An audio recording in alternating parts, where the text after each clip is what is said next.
calurosa bienvenida a esta primera temporada de Cultura y Desarrollo, un podcast producido por Banasta Mediaciones Arte y Cultura para dialogar con gestores culturales, académicos, líderes sociales y políticos en torno al significado que tiene la cultura, saber cuáles son sus retos, destacando la necesidad de pensar la diversidad en clave de los territorios, la inclusión y la paz.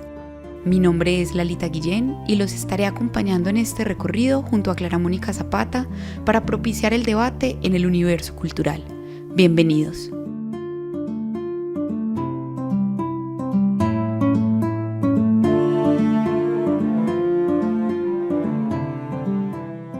Hoy damos la bienvenida al tercer episodio del podcast Cultura y Desarrollo a Sisi Montilla, asesora, gestora y agente de la cultura, que desde hace 50 años viene trabajando en pro del desarrollo cultural en varios países de Latinoamérica, especialmente en México y Venezuela, país en el que se ha desempeñado como productora del Festival Internacional de Teatro. En México ha trabajado en importantes espacios como Conaculta, el gobierno de los estados de Querétaro y San Luis Potosí, y en la actualidad continúa trabajando en pro de los desarrollos tecnológicos en relación con la cultura. Bienvenida, Sisi, muchas gracias por aceptar la invitación a participar en este espacio.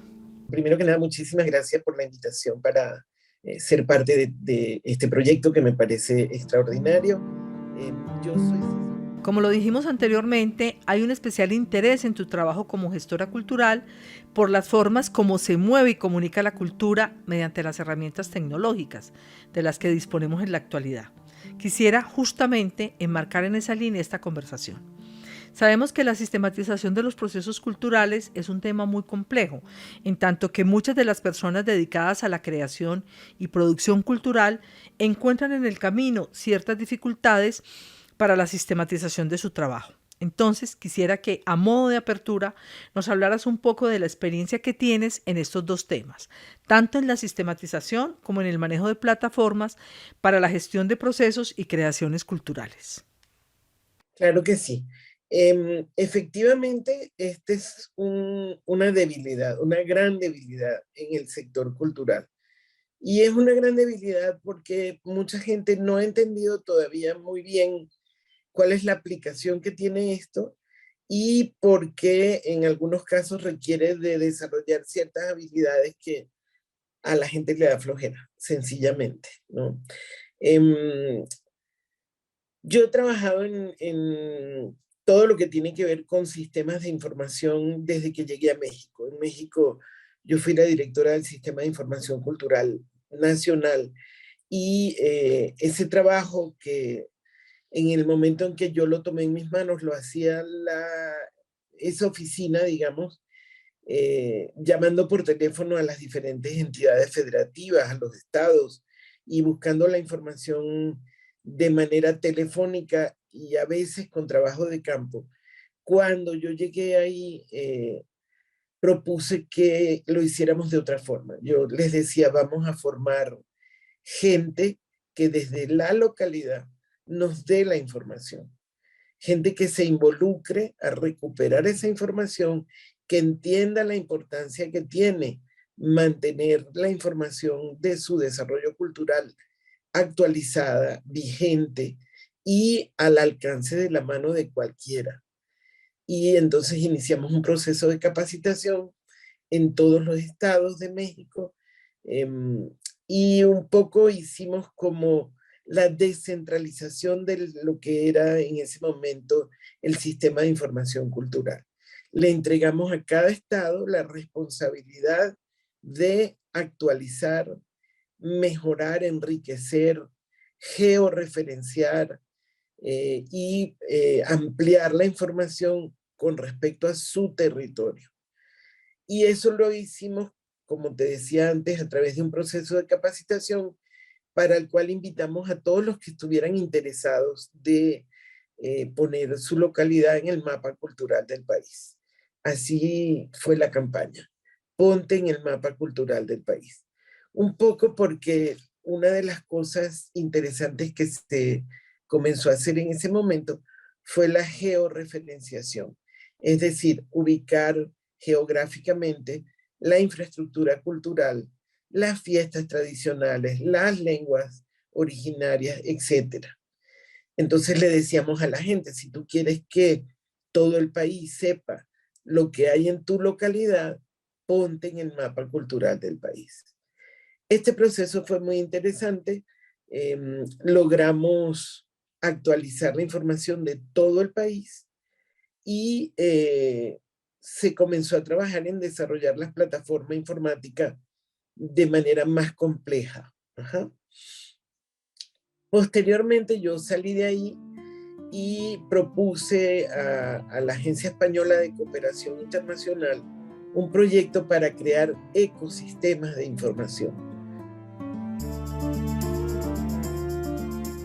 Justamente a partir de esta experiencia en México, yo decía que los sistemas de información, las plataformas de información, tenían que tener una complejidad mayor, es decir, tenían que tener la posibilidad de acceder a información de otras dimensiones, de otros rubros. Entonces, yo hice este proyecto de los ecosistemas de información compleja, en donde lo que se produce o lo que se hace, pues, es generar 4 subsistemas, uno que te da información sobre infraestructura, otro que te da información económica, es decir, de economía y cultura, cuál es el retorno que tiene la inversión en la cultura, otro que te da información sobre prácticas y hábitos culturales, y un último subsistema que viene siendo realmente producto del cruce de los 3 anteriores y que genera estadísticas y que te da la posibilidad de diseñar indicadores. Teniendo en cuenta lo que acabas de mencionar sobre la importancia de estructurar un sistema que nos permita generar indicadores claros respecto al trabajo cultural y pensando en la tendencia que hay en el campo de la sistematización a limitar la actividad de la recolección de datos, ¿cuáles crees que son los beneficios de tener estos datos y qué manejo tendríamos que darle a esta información para que no se convierta simplemente en una serie de listas que llenamos de formalismos, pero que no sabemos cómo usar y cómo sacarles provecho? Bueno, primero que nada, la información más importante que recopilamos, aparte de lo que puede ser un directorio, es decir, teléfonos, nombres, ciudades, etcétera, más bien es qué es lo que hace la gente, cuál es su práctica, cuál es su ejercicio dentro de la cultura, como productor, como receptor, como creador, como artista, como gestor, etcétera. ¿Por qué esa información es importante y qué es lo que podemos obtener ahí? Pues podemos obtener información que nos permita hacer un diseño de política pública más acertado. Si yo puedo saber qué es lo que más le gusta a la población de Querétaro, por ejemplo, ¿no? Si yo a través de una encuesta de prácticas y hábitos culturales detecto que la gente de Querétaro tiene más inclinación por el teatro o le gusta más todo lo que tiene que ver con la danza, yo podría utilizar esa información para saber en qué áreas tengo que hacer más énfasis en la formación, en la inversión de recursos, en el desarrollo de infraestructura, etcétera. O sea, la información nos sirve no solo para saber cosas, sino para hacer cosas. Y creo que esa es una de las grandes fallas, digamos, que hemos tenido siempre, es que no hemos sabido explicarle a la gente justamente para qué sirve la información, ¿no? Y en este momento en el que la información ya no está en un sistema de información exclusivo guardado para el uso solamente de funcionarios públicos, sino que cualquier persona tiene en su mano un mundo de información a través de los sistemas complejos que son ahora los celulares, las computadoras. Ahora en este momento, con más razón, tendríamos que entender cuál es el valor que tiene la información, ¿no? Cuál es el uso y la aplicación que tiene esa información. Y yo digo, y lo digo mucho y lo repito, y hasta parece fastidioso decir, por ejemplo, que si la gente entendiera lo que es hoy en día el Big Data y la aplicación que tiene, a lo mejor, porque tampoco lo podemos asegurar, a lo mejor tendríamos mejores diseños de programas, mejores inversiones y mejor desarrollo cultural en nuestros países. Porque hoy en día las grandes empresas del mundo, transnacionales, empresas que venden, no sé, te voy a poner el ejemplo más tonto, cornflakes. La gente que vende cornflakes, la Kellogg's, hace unos estudios y unos análisis de Big Data que le permiten saber a qué hora te comes el cornflakes, con qué te lo comes, con quién te lo comes, si te gusta tostado, si te gusta que esté húmedo, un montón de cosas que no hicieron ningún esfuerzo para recogerlas. Simplemente están agarrando la información que está en Internet y la están utilizando para mejorar sus campañas de marketing, sus campañas para atrapar nuevos consumidores, ¿no? Entonces, si nosotros pudiéramos hacer exactamente lo mismo para, entre comillas, atrapar nuevos consumidores de cultura, sería una maravilla, pero no lo estamos haciendo.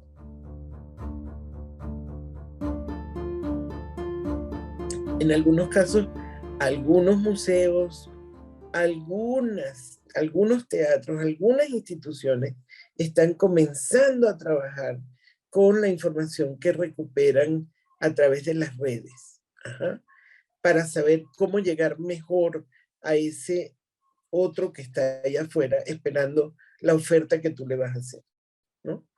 Y esto con respecto a las ofertas, digamos, culturales que tenemos, pero con respecto a lo que hace la propia institución o lo que tiene que hacer el Estado, la responsabilidad que tiene el Estado en el desarrollo cultural, también podría basarla en un mejor conocimiento de la población y de sus hábitos, ¿no? Un poco esa es digamos, la explicación más simple de para qué sirve la información. Obviamente sirve para que diseñemos indicadores y podamos darle seguimiento a ciertas acciones, a ciertos programas, a ciertas inversiones, porque los indicadores lo que te permiten es justamente dar seguimiento, tener una respuesta, tener una información, tener datos duros sobre ese programa que estás desarrollando, esa inversión que hiciste, esa infraestructura que construiste. Si diseñas muy bien tus indicadores, vas a recibir una retroalimentación que te va a permitir trabajar mejor y garantizar ese desarrollo. Me parece, sí, que es esencial que como sector cultural pensemos en la potencia que tiene la sistematización de la información y los procesos, porque es algo que nos va a permitir seguir expandiendo también esos horizontes de acción, como ya tú lo indicabas, y poder generar tal vez un mayor impacto. Y en este sentido creo que es pertinente y necesario pensar en las posibilidades y alternativas que tienen las comunidades, los artistas y productores culturales de hacer uso y apropiarse de esas herramientas y de los sistemas de comunicación para fortalecer los procesos del manejo de la información. Esto lo digo particularmente porque las condiciones de acceso a la tecnología y las posibilidades de conectividad de algunos países latinoamericanos son bastante, digámoslo, complejas.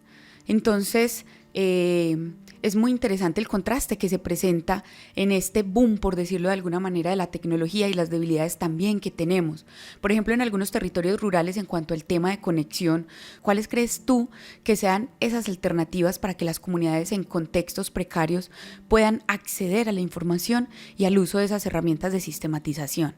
Primero, resaltar que aunque todos somos países latinoamericanos, tenemos niveles de desarrollo diferentes y acceso a la tecnología diferente, ¿no? Yo no compararía a México con otros países porque México tiene hoy en día un altísimo porcentaje de conexión y de uso de equipos de alta gama, ¿no? Eso no significa que esté sacando el mejor a esos equipos, ¿no? Pero, por ejemplo, lo que hicimos en México, lo que hicimos en San Luis Potosí específicamente, cuando comenzó la pandemia, fue tratar de sustituir el trabajo que hacíamos en campo, en vivo, digamos, en persona, por programas digitalizados, programas que circularan en Internet. Y a partir de ahí y de una encuesta que hicimos, nos dimos cuenta de que efectivamente había un gran desfase en cuanto a la capacidad de aprovechamiento de estos equipos. Ajá. No así en cuanto a conexiones. O sea, yo diría que en el territorio mexicano hay un muy alto nivel de conexión con Internet y, como te decía, una cantidad de equipos de alta gama en las manos de todo el mundo. Esto tiene mucho que ver con los migrantes que se van a Estados Unidos y mandan a sus familias teléfonos celulares muy sofisticados, ¿no?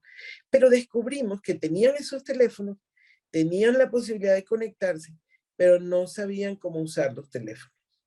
Entonces, lo que hicimos fue un proceso de capacitación. Habíamos pensado, además nos sorprendió mucho, porque habíamos pensado hacer 3 talleres para creadores, portadores de cultura, artistas, etcétera, para enseñarles a sacarle provecho a sus equipos. No importaba de qué marca fueran los equipos ni nada, sino el uso más sencillo, digamos, pero al mismo tiempo que les permitiera grabar un programa, grabar un video, grabar un podcast, subirlo a las plataformas, a las redes sociales, etc. Habíamos pensado hacer 3 talleres y terminamos haciendo 10, porque se inscribió una cantidad de gente asombrosa, de gente que quería aprender. Y lo otro que descubrimos es que efectivamente en todo el país hay muy buena conexión, la gente tiene muy buenos equipos, pero los datos son carísimos. Entonces, aunque podías grabar un video de tu fiesta tradicional o grabar un video de tu obra de teatro, subirlo a internet y ponerlo a circular, digamos, en las plataformas digitales, era muy costoso. Entonces, en San Luis, esa fue nuestra experiencia, digamos, fue un muy buen proceso de capacitación que tuvo un muy buen proceso de producción desde muchos lugares diferentes, pero luego nos encontramos con este problema económico, ¿no? Las empresas que manejan las comunicaciones cobran carísimo por los datos. Entonces, una de las sugerencias o recomendaciones que dejamos en San Luis es que se destinara un presupuesto también a la cobertura de datos para que los artistas, los promotores, los productores y los gestores tuvieran la posibilidad de subir la información y ponerla a circular en Internet. Pero esa es México, esa es la experiencia en México. Fuera de México, en otros países latinoamericanos, yo creo que las alternativas tendrían que ver justamente, y insisto, con procesos de capacitación que se hagan en los lugares, en las localidades, y que podamos mover hacia esas localidades equipos que no tienen por qué ser sofisticados, pero equipos que puedan cumplir, digamos, un buen trabajo de producción, de edición, de grabación de contenidos digitales y que podamos ponerlos a circular nosotros, digamos, desde las instancias públicas o en algunos casos de instancias privadas o gestores y promotores culturales que tengan proyectos que les permitan hacer eso para buscar la manera de acercar o digamos cerrar un poquito esa brecha que hay entre las localidades que no tienen acceso a internet o que no tienen acceso a equipos de este tipo, ¿no? Y esto pues tiene que ver justamente de nuevo con la responsabilidad que tiene el Estado de procurar las condiciones y de generar los espacios y de tener a disposición todo lo que sea necesario para que se dé ese fenómeno de la creación y de la posibilidad de la reproducción y distribución de contenidos en todas partes.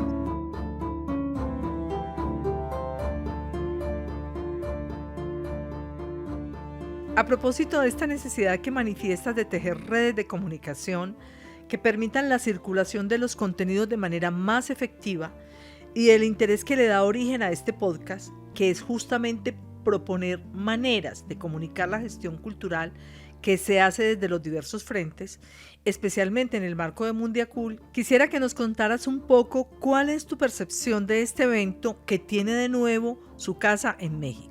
Yo creo que es un evento muy importante. Me parece que va a ser un momento en el que se van a generar grandes retos. Creo que un poco volviendo a lo que te decía antes, las diferencias en Iberoamérica en cuanto a posibilidades de desarrollo, de garantía de derechos culturales, etcétera, son grandes, son diferencias muy marcadas. Entonces creo que cada representante de cada país va a llegar con problemáticas que reflejan lo que, digamos, nuestras realidades que no han cambiado mucho en mucho tiempo, ¿no? Y creo que uno de los grandes retos va a ser justamente en la Internet, ¿no? Y qué pasa con la garantía del acceso a Internet y qué pasa con la garantía de ya no el acceso, sino ya tengo el acceso, pero no sé qué hacer. Entonces, ¿qué pasa con eso? Creo que esos son de los retos más importantes, el acceso y cómo el Estado se plantea resolver eso para garantizar los derechos humanos y los derechos culturales que están insertos en los derechos humanos, ¿no? Esa es una de las cosas que me parece más interesante, sobre todo con el desarrollo acelerado de la tecnología, los NFT y todo lo que está pasando con los blockchain y todo este mercado digital del arte en el que muchísima gente no sabe qué hacer, no entiende qué está pasando. Eso por un lado. Por el otro lado, la monetización de los contenidos digitales. ¿Cómo garantizas que los productores y los creadores, digamos, y los artistas van a tener un retorno justo por los contenidos que están poniendo a disposición del público en las plataformas digitales? ¿Cómo hacer para que las plataformas distribuyan el dinero que están ganando con los contenidos que producen los artistas, ¿no? Son retos interesantes con respecto a la tecnología. Y por otro lado, creo que otros retos importantes tienen que ver con el desarrollo de legislaciones culturales, todo lo que tiene que ver con los derechos culturales, los derechos humanos, ¿no? Inherentes, en el caso de los derechos culturales que son inherentes a los derechos humanos, y la responsabilidad del Estado, pero además la corresponsabilidad de la ciudadanía. ¿Cómo hacemos para que la ciudadanía sea consciente de que es corresponsable en el desarrollo cultural, ¿no? Y finalmente creo que el reto que nunca pasa, que tiene que ver con la capacitación, la profesionalización, la actualización de todos aquellos que están inmersos en el sector cultural, no solo artistas y gestores, sino funcionarios públicos también.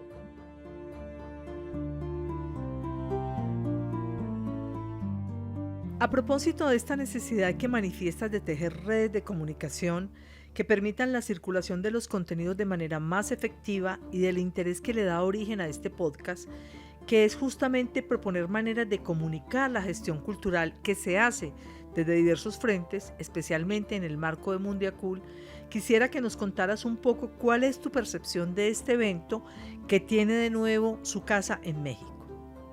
Creo que vale la pena acercarnos a Mundiacult de la forma que podamos, es decir, a través de los foros que se están haciendo de manera periférica y también acercarnos a nuestras instituciones para poder transmitir nuestras dudas, nuestras preguntas, nuestros retos, las ideas que tenemos con respecto a lo que deben ser las políticas públicas culturales, ¿no? Creo que este evento es un evento muy interesante, es un momento importante, es un momento difícil y justamente hablando de la corresponsabilidad, creo que todos, gestores, promotores, cultores, portadores, funcionarios, ciudadanos, tenemos que participar en este evento de la manera posible, haciendo llegar nuestras ideas y nuestras dudas también, ¿no? Así que acerquémonos, busquemos la manera de hacer llegar nuestras opiniones, nuestras preguntas, nuestras sugerencias, vía foros periféricos, vía instituciones o como veamos que podamos generar la posibilidad de participar en Mundiacult. Muchas gracias, Sisi, por estos aportes que nos has compartido y que son muy valiosos porque trascienden el lugar de la teoría y se instalan en las prácticas, en las acciones concretas que evidencian esa necesidad de propender por sistemas de información que permitan enriquecer la gestión y los procesos culturales. Así que gracias por este debate, gracias por este diálogo y por compartir con nosotros tus experiencias. Muchísimas gracias a Banasta y a todo el equipo, especialmente a mi querida Clara Mónica, por esta magnífica idea de encontrarnos en este espacio para conversar sobre estos temas tan importantes. Y bueno, muchísimas gracias a todo el equipo, a ti, Lalita, y a todos los demás que han estado involucrados, y a todos los demás compañeros que me acompañan en estas grabaciones, que me encantará escucharlas todas. Y bueno, y muchas gracias a los que nos oirán y que nos hagan llegar sus preguntas y que nos hagan llegar sus dudas, y estamos a la orden y pues seguimos en este camino, porque yo siempre digo que el que entra en el sector cultural con el corazón ya no sale de ahí nunca más, ¿no? Esto no es una manera de trabajar, sino una manera de vivir.